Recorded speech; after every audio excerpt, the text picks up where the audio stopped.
When Myanmar goes to the polls today, what is important for us to keep in mind with this particular election? Yes, Myanmar people go to the poll today, and it is in the midst of the COVID-19 epidemic, and also the country is struggling to economically revive, and so these two questions are in the people's mind. And despite that, the people go and vote like we expected that the voter turnout will be a little bit low, but apparently today shows like, the people voted like overwhelmingly, you can see the polling stations everywhere. As I interview our Mizzima reporters on the ground, I can see the people lining up, ready to vote, So that means like, a promising signs for the countries like a democracy, whatever the outcome is, So keeping in mind that Myanmar is in crisis of like battling against COVID-19 epidemic, At the same time, the people are struggling, like everyday lives, trying to find, ends meet, So that's two things are very important, a critical point for the country. But despite that, the people are saying, we can vote, we can make it a change.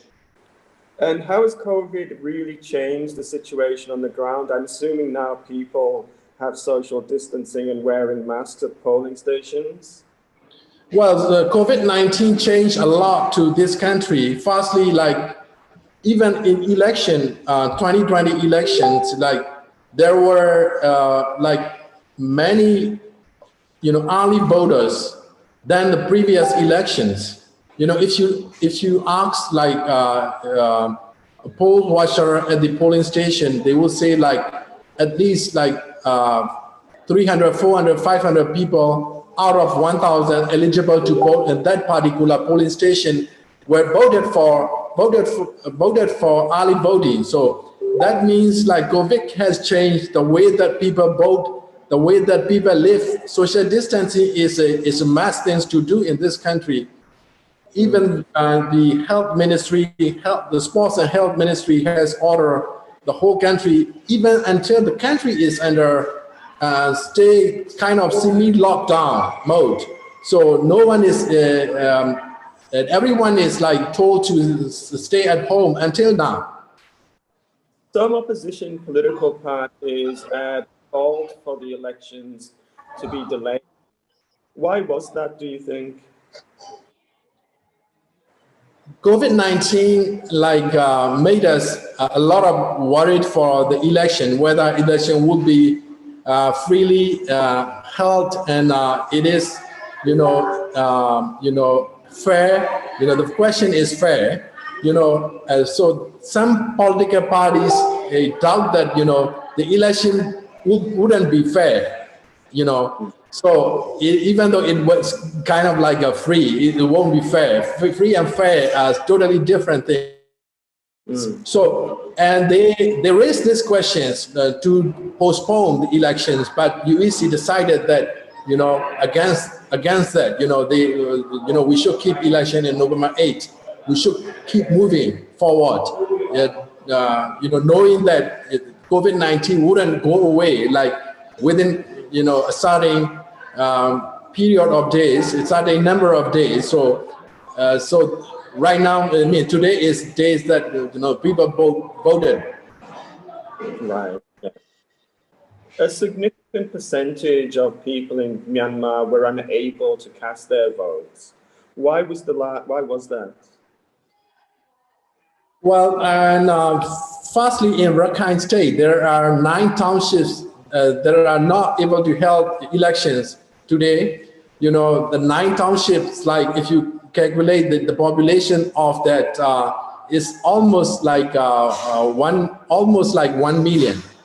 And also in Shan State, also in some parts of like Karen State, and also Chin State, Palawa Township is under UEC's decisions that there are some village tracts are not able to hold elections. So that's the thing. So the UEC cited they gave no reason, but under UEC's law, or the UEC can decide whether that particular area can be held elections in that particular point. But if no, then they can cancel it. So, and the reason is like obvious, security reason. So in Rakhine State, the Arakan army is like battling with the Tamaro, like every day. Mostly in Rakhine State is totally like under fire. So we don't know exactly what's happening on the ground. So we cannot tell exactly what is happening to each township. So we got to take that UEC's decision.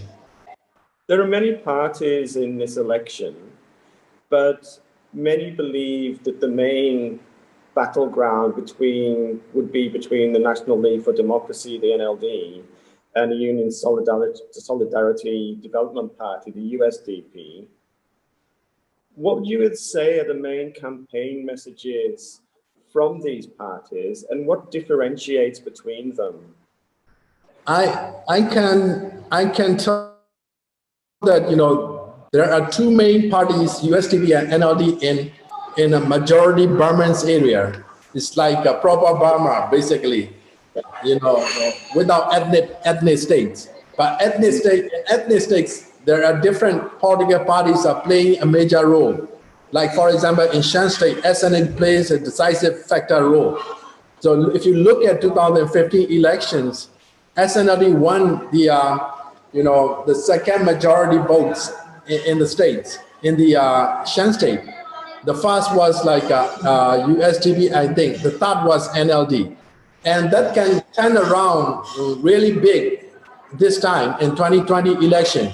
SNL can play a decisive factor role in Shan State. They are, people voted today, so we will know this a little bit later, maybe 2-3 days in a time. Well, in proper Burma, like in regions, and I can add a little more than two parties.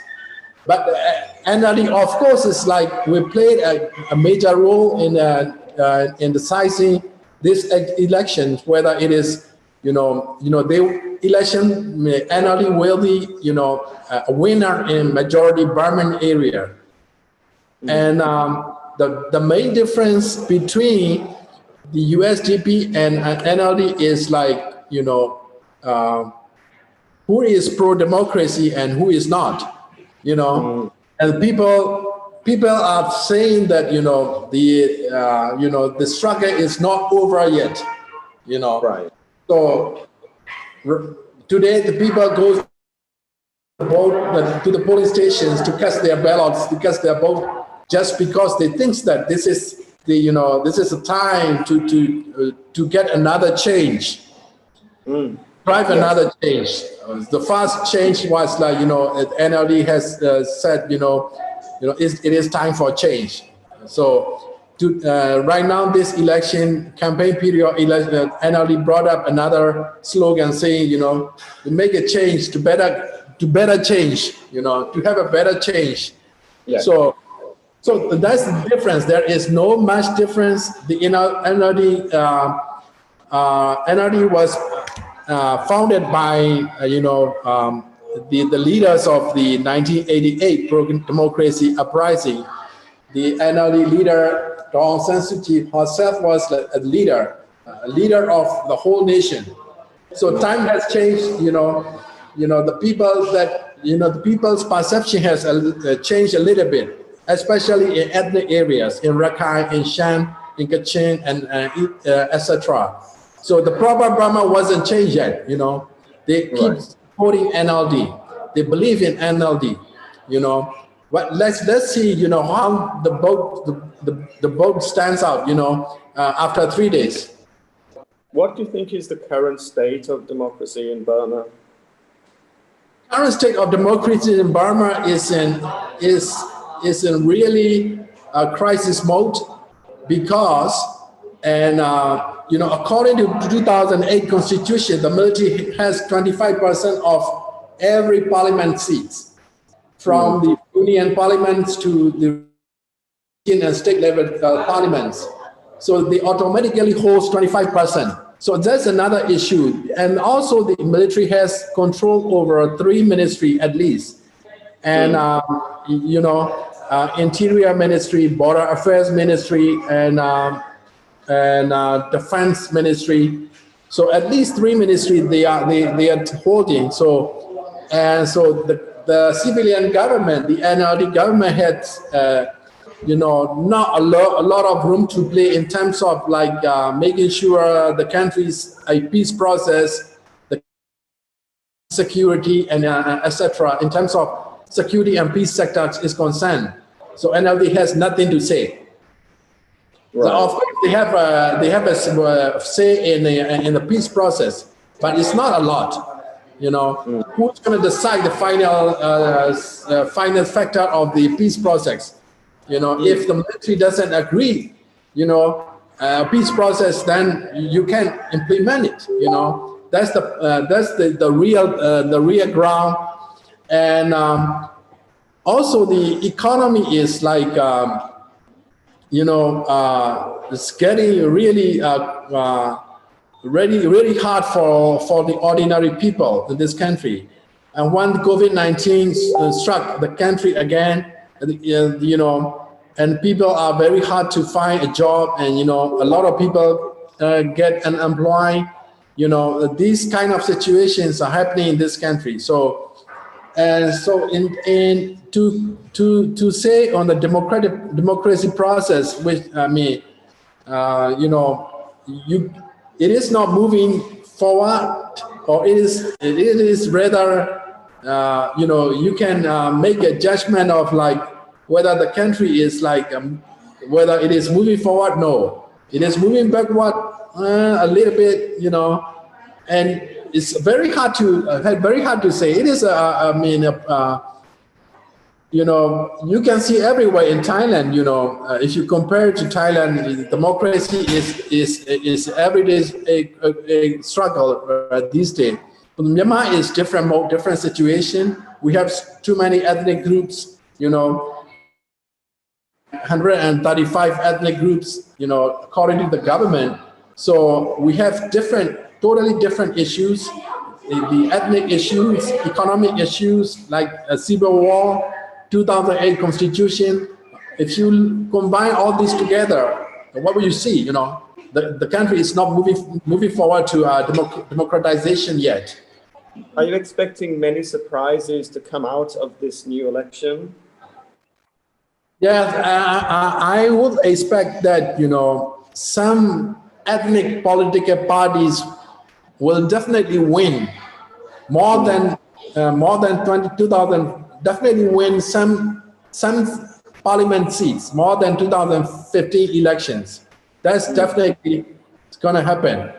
But it's not. They are not in the proper Burma area, So NLD will win, in proper Burma, a majority. But whether they can, form a government by NLD itself is a question. We've got to wait and see. Is there anything you'd like to add in regards to how the election at this moment in time, if people go to the polls? Yes, I am very happy to see today, November 8th, election day is, a historic day for Burma and for Myanmar, because people were very eager to vote. They lined up, they waited for so many hours under the sunshine, They wear face masks, face shield. And I really respect that, the pregnant, even women were in the lineup, they voted. And they always say, we want to change. I want to show my ballot, I want to make history. And I see some young children, first-time voters who turned 18 in these elections. They said the same thing. we want to be part of history. You know, the country is, you know, making a history and moving forward in a democratization process. Oh, no, thank you very much for speaking to us. We hope to contact you again soon. Bye. Yes, thank you so much.